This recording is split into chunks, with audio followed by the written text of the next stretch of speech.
প্রদেশ কংগ্রেসের পক্ষ থেকে ভবন অভিযান সংগঠিত হয়েছে। কংগ্রেস দলের হাইকমান্ড তথা রাহুল গান্ধীর নির্দেশে সমগ্র দেশেই এই রাজনৈতিক কর্মসূচি অনুষ্ঠিত হয়েছে।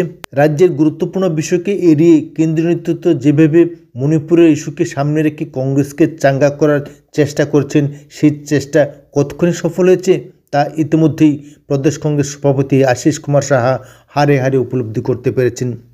কংগ্রেস দলের বিশিষ্ট নেতা তথা এআইসিসির আমন্ত্রিত সদস্য সুদীপ রায় বর্মন ভবন অভিযান থেকে কংগ্রেস কতখানি অক্সিজেন পেয়েছে কিংবা কংগ্রেস দল কতখানি শক্তিশালী হয়েছে সেই বিষয়টা ইতিমধ্যেই অনুভব করতে পেরেছেন। ইতিমধ্যেই রাজনৈতিক বিশ্লেষকরা এই বলে সমালোচনা করতে শুরু করে দিয়েছেন যে কংগ্রেস যে একটি রক্তশূন্য রাজনৈতিক দলে পরিণত হয়েছে। রাজভবন অভিযানের নামে কংগ্রেস যে শক্তির মহড়া দেখিয়েছে তাতে একটা বিষয় স্পষ্ট যে এই রাজভবন অভিযান সম্পূর্ণভাবে সুপার ফ্লপ হয়েছে।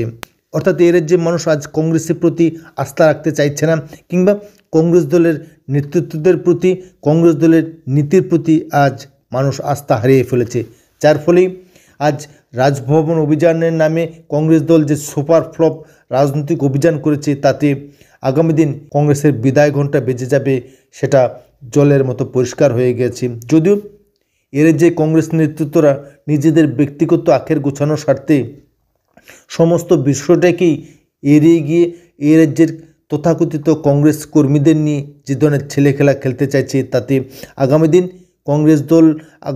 কংগ্রেস দলের সাইনবোর্ড কতক্ষণে থাকবে তা নিয়েও কিন্তু যথেষ্ট সন্দেহ সৃষ্টি হয়েছে।